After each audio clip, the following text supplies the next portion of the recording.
Hello and welcome to this tutorial from the future.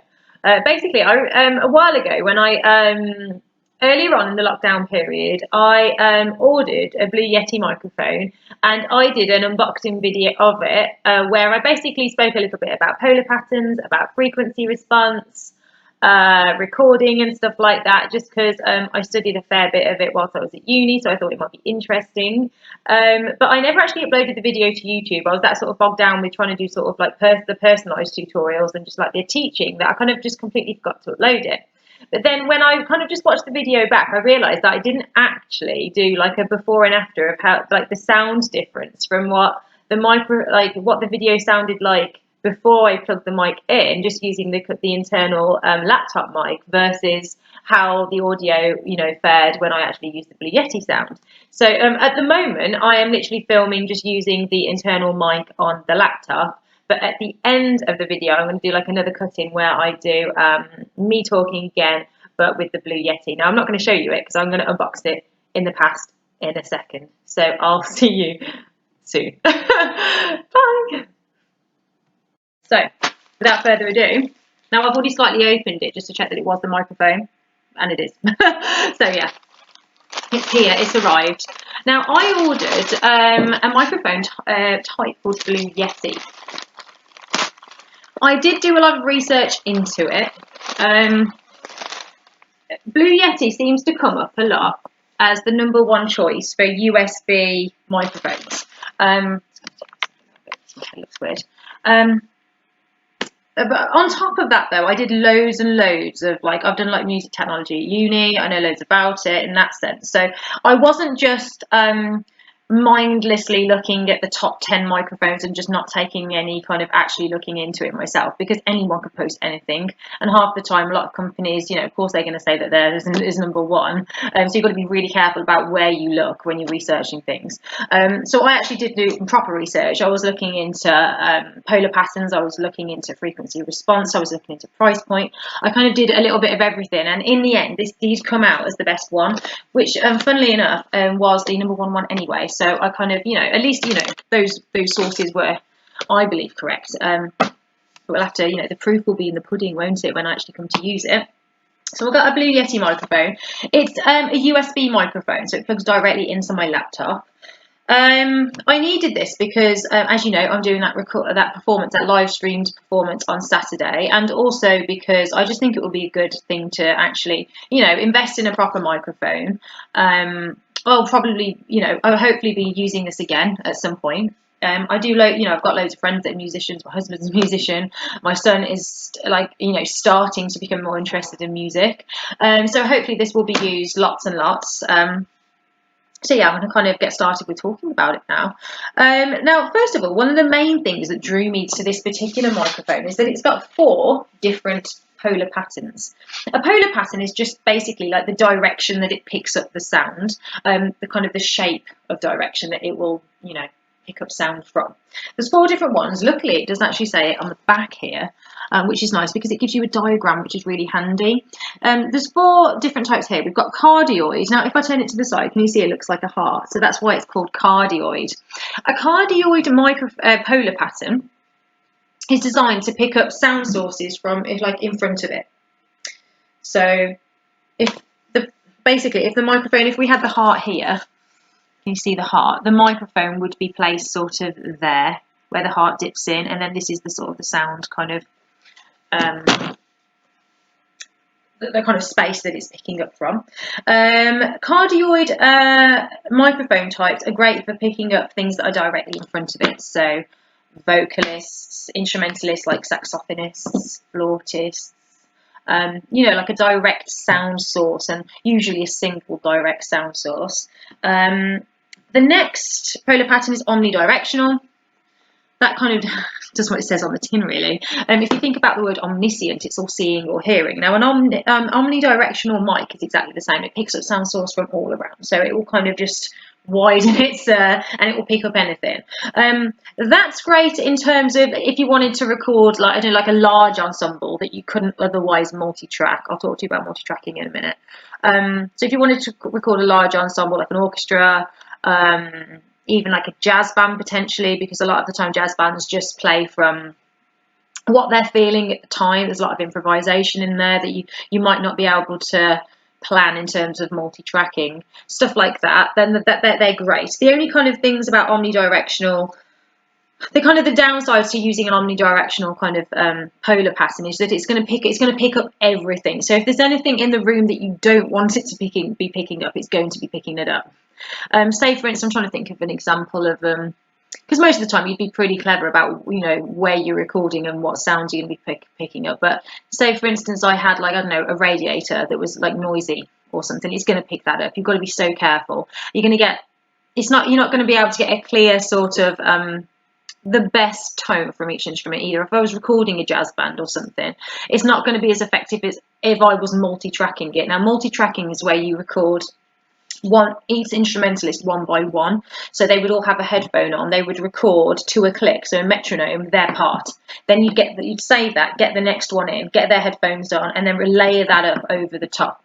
That way you've got like complete control over every single track in that project, and then you can EQ to bring out the best of that sound, basically. So you can get the best sound out of multi-tracking. But omnidirections, if you were like recording an orchestra, you've got no choice. You can't multi-track an entire orchestra. You'd be there all day. It's just not going to work effectively. And orchestras, you know, they work so much off each other and the feeling at the time. It would be almost impossible to multi-track that. So yeah, that would be useful for that.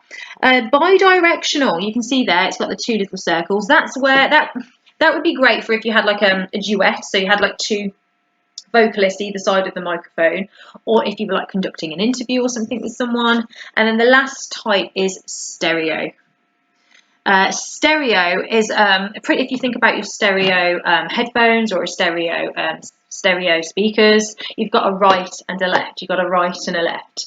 That would be great for picking up piano, really, because if you think about if you're sat in front of the piano, you're going to have the right frequencies coming out of the right side of the piano, the higher frequencies, and then the lower frequencies coming from the lower side of the piano. So that would be great for that. So that's probably like the type that I'm going to use is the stereo type. If I was actually recording an actual piano, like a grand piano with a lid and everything, I'd use I don't know how much sort of like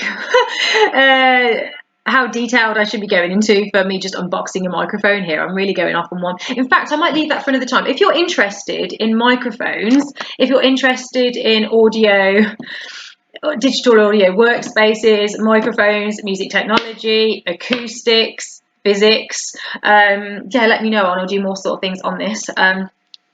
But yeah, let me get back to this microphone. Now, one of the things that isn't on this box, I don't think, that was something I was looking into, is frequency response. Now, frequency response is the microphone's ability to effectively pick up and reproduce any sort of pitch.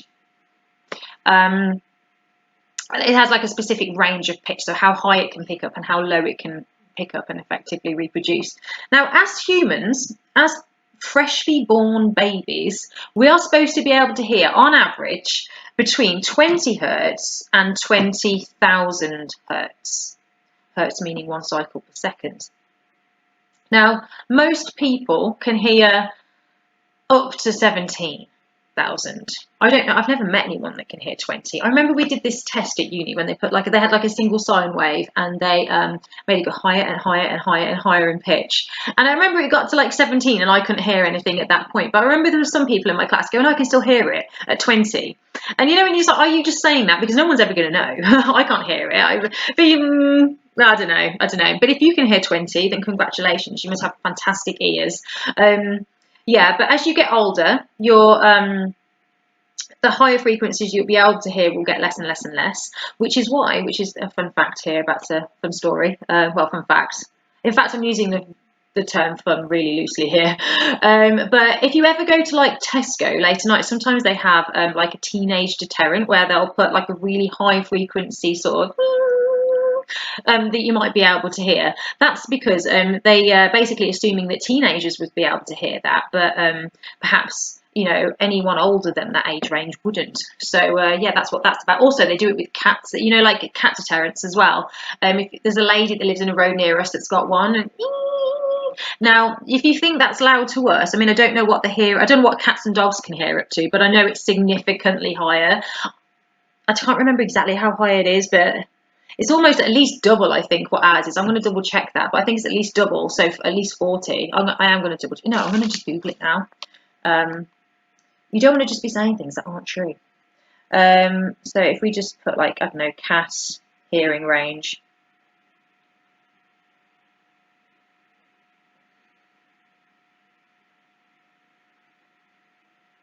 In hertz. Okay. Cats have excellent hearing and can detect an extremely broad range of frequencies. They can hear higher pitched sounds than humans or most dogs, detecting frequencies from 55 hertz, so that's similar to what we can hear, 20 hertz, up to 79,000 hertz. So yeah, it was like, I said 40, more than 40. It's actually nearly 80,000 hertz that they can hear. So that's high. So if you think about it, if we can hear that to them, imagine how loud it must be to them when they've got such a greater frequency response of their own ears to those higher frequencies. That must be extremely painful for them.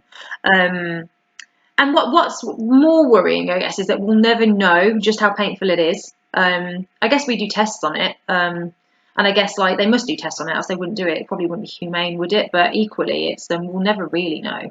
So yeah, we need to be mindful of these sort of things. But yeah, a bit of like I said, going off on a tangent about frequency. But I was looking at the frequency response of microphones. Now, different microphones will have different frequency responses. What's great about this microphone is that it is great for 20 to 20,000. It kind of covers all bases. It's a good all-rounder. Some microphones kind of are tailored to specific needs. So if it's like a kick microphone, it will have like it might be somewhat tailored towards like the lower frequencies and have a greater sort of response in the lower frequency area, maybe have a roll off towards the higher frequencies. Whereas if you wanted a vocal mic, you'd probably want to have like a roll off in the lower frequencies so you couldn't get any like other random rumbling sounds in it, and you only captured that. So different mics will have different purposes, but this one is like a good all-rounder because I figured I'm not probably just going to be using it for piano, but probably loads of different reasons. So I got one. It's got a fairly flat frequency response, which is what you want, so it can kind of cover all bases. So yeah, that's what that's about. Now I'm actually going to just open it up now because I think I've talked about it a bit too much. I see how excited I get about like music and tech and oh my goodness, right. I might have to get a knife to this, but me and knives are not, I'm very clumsy. Every time I chop like vegetables, like carrots and things, I freak out. I have such a vivid imagination. I imagine, I don't really want to go into it too much, but I'm not great with knives. Okay, we're getting there.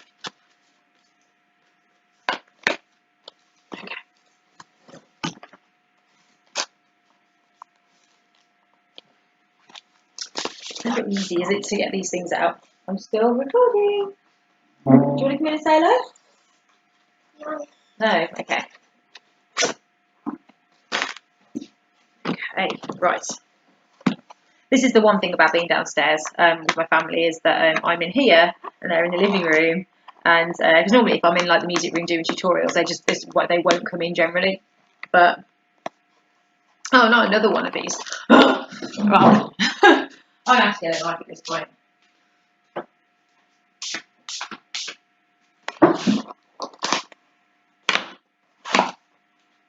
Okay, no. Okay, so we've got the USB lead. Some information about it. Project registration. That is going to be useful. I probably won't actually read this, let's be honest. I mean, I've used enough microphones in my time, so I should be fine. I've never actually had my own microphone, so which is pretty exciting. Or just borrowed them off other people, or use the ones that we had at uni, which were like really expensive microphones. I was always really worried about breaking them.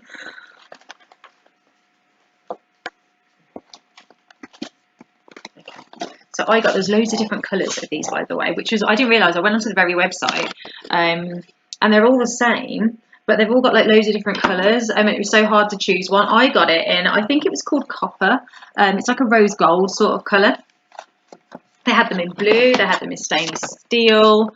There was so many different green. I think maybe there was loads of different colours. But yeah, there's like a grey as well. But I really like rose gold. I've got like a rose gold star light as well in my music room, so I thought that it would kind of match a little bit. So this is what it looks like. I love how cute it is. It looks like a little like Dalek thing, doesn't it? Okay. Oh my goodness, look. You know when something's new and you don't want to like force it? It feels like a bit stiff, but okay. Wow, look at that. It's so heavy, which is probably a good sign.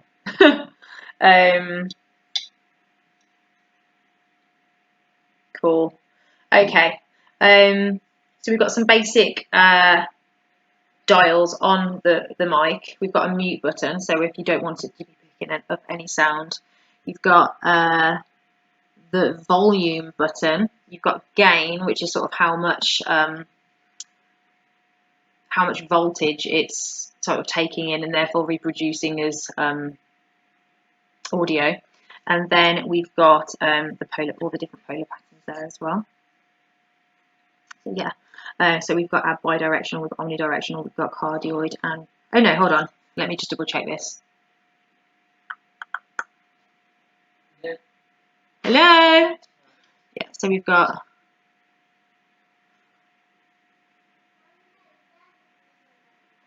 figure of 8, cardioid, omnidirectional,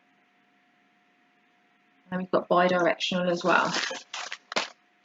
Oh, stereo, that's what that one is. I was thinking of what, yeah, so that's our stereo, omnidirectional, cardioid, and then we've got the figure of 8, or otherwise known as bidirectional. So, yeah, this is, Oz just got back in from Aldi.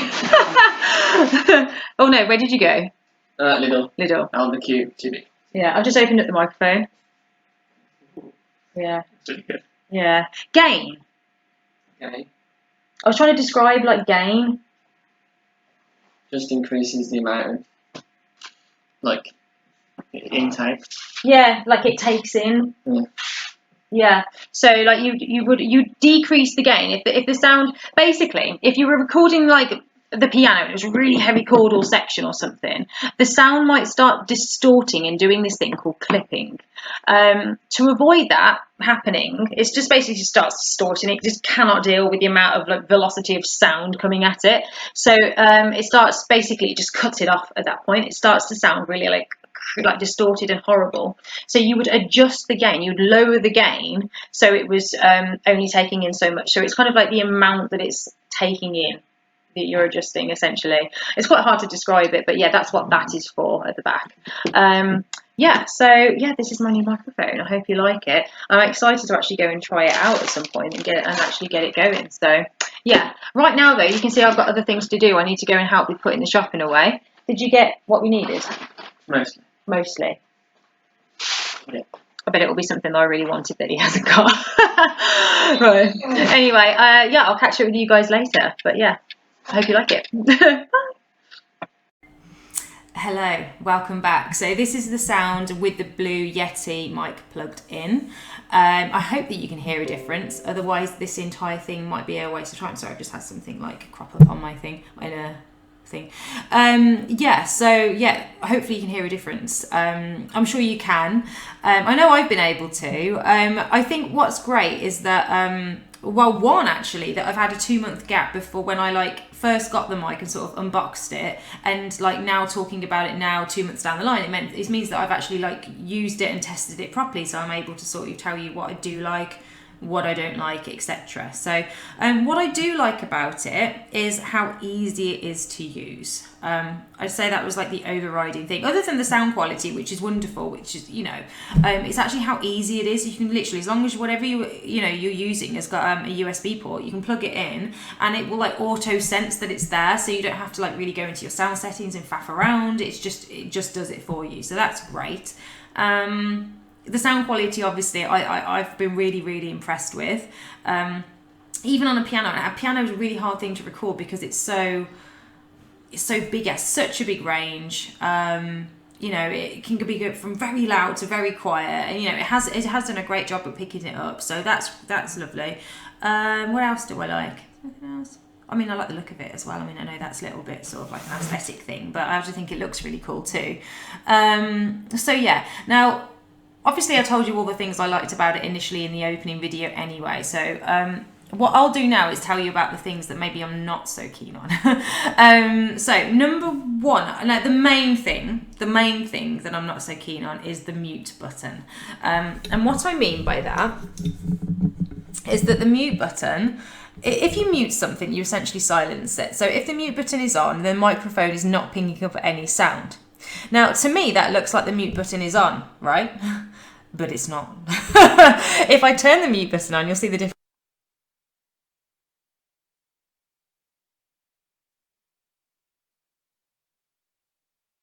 Which is really frustrating. To me, it should be that it should be that way around if it's muted. And if it's not muted, then I don't know, have a green light or have no light at all, in my opinion. I don't know why they've done that. I'm not sure if it, maybe it was too much trouble to put in like a green LED or what, but yeah, no, so I'm not keen on that. I think that's quite counterintuitive.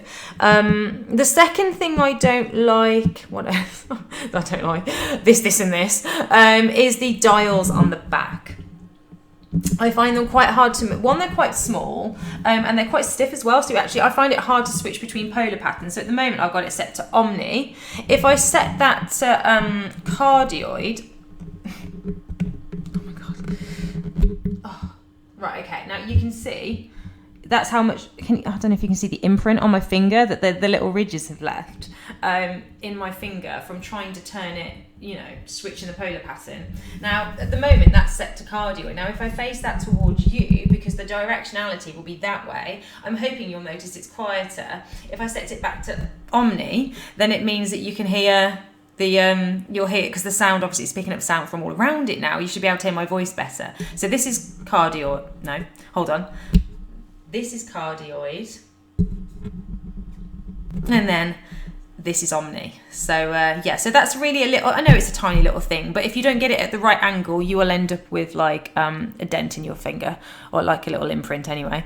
Is there anything else? Oh yes, sometimes, now this can happen with the microphones, to be fair, but because this is quite heavy, the module is quite heavy, it means that if it's slack, then I'm not going to slacken it now, but if it is, then it falls backwards, and then this bit of the metal will smack against here, and it's left a couple of scuffs on the metal, which is just, it's not ideal, is it? So yeah, that's another thing I'm not that keen on. But other than that, it's been fantastic. I've used it loads. I've used it for Skype. I've used it for Zoom. I've used it for just recording like my piano or my music theory tutorials.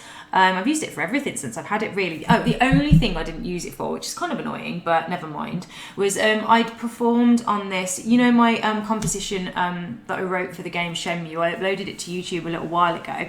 I performed in this it was like a Zoom concert type thing for anyone that kind of has been inspired by Shenmue and has written something about it or whatever. So there was like loads of artists from around the world who sort of shared their music. It was, originally I thought there was going to be artwork, but I think it was just musicians on that particular night. So that night, like, we'd spent quite a large amount of time in the day making sure that the sound was going to be okay. It wasn't, do you know what? If it had been pre-recorded, this would have been absolutely fine. But the main issue you have is when you live stream, you've got the issue with the internet as well. So what we ended up having to do was just do a DI from the piano straight into the laptop and just sacking off the microphone altogether. Now, a DI, if you don't know, stands for direct input. So it basically means that I took out the middleman, which was the microphone. I just didn't need the microphone in the end. The sound was much clearer in doing so, because you're not having to, because otherwise the microphone, you've got it's like a two-step thing, isn't it? Because the microphone is recording the piano and then converting that audio signal back into digital to go to the laptop. So taking that out of the equation meant I was literally just having the direct digital signal to the laptop without the sort of the step in between. Now, it was clearer, but it just sounded a bit more MIDI. But I'd rather a clearer sound than you know, like, yeah, just signal dropping out, fuzzing. It wasn't great. We just couldn't get a great sound, but for everything else, it's been absolutely fine. So I think that's just the nature of live streaming, though, isn't it? It's like, no, you know, I mean, to be fair, even the guy that went after me, I felt really sorry for him because he was really good, but you just couldn't hear his first piece, which was really like disappointing.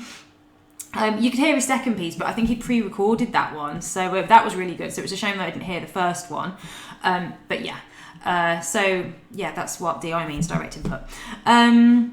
I think I'll stop rambling on about it now, but yeah, I do like it. Those are the three things I don't like. What I'm going to do now is take you over to the music room, and I'm going to play you a piece of music without the mic plugged in, and then with, so you can really hear the difference. Also, little disclaimer before I do that. When I record the piano with the mic, I'm going to leave the mic where the laptop is, so it's a fair test. Otherwise, if I wouldn't actually record it like that, I'd put it somewhere different to get the best sound, but because of where I've got to put the laptop, it means that I want you to, it needs to be consistent, doesn't it, so you can really hear the difference. So anyway, that's it. I will see you in a second for the piano. Okay, so I'm in the music room. So this is the piano without the mic plugged in. This is just the internal mic on the laptop.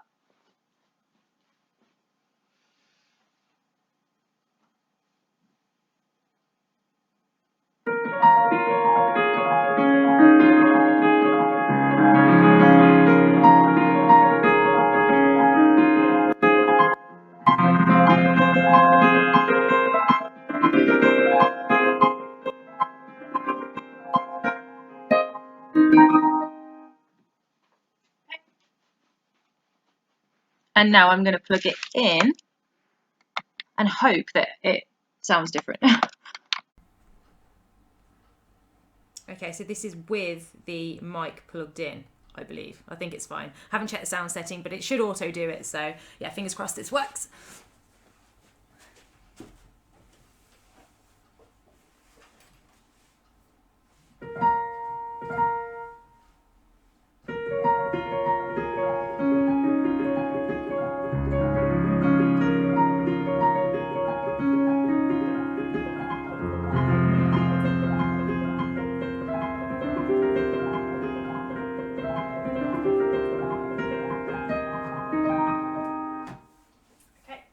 And I'm really hoping that you heard a difference, because it would be really annoying if you didn't. Well, anyway, I hope you've enjoyed this video, some of the sort of main topics that I've looked at with recording and polar patterns and frequency response and stuff, and I will, I'll see you soon.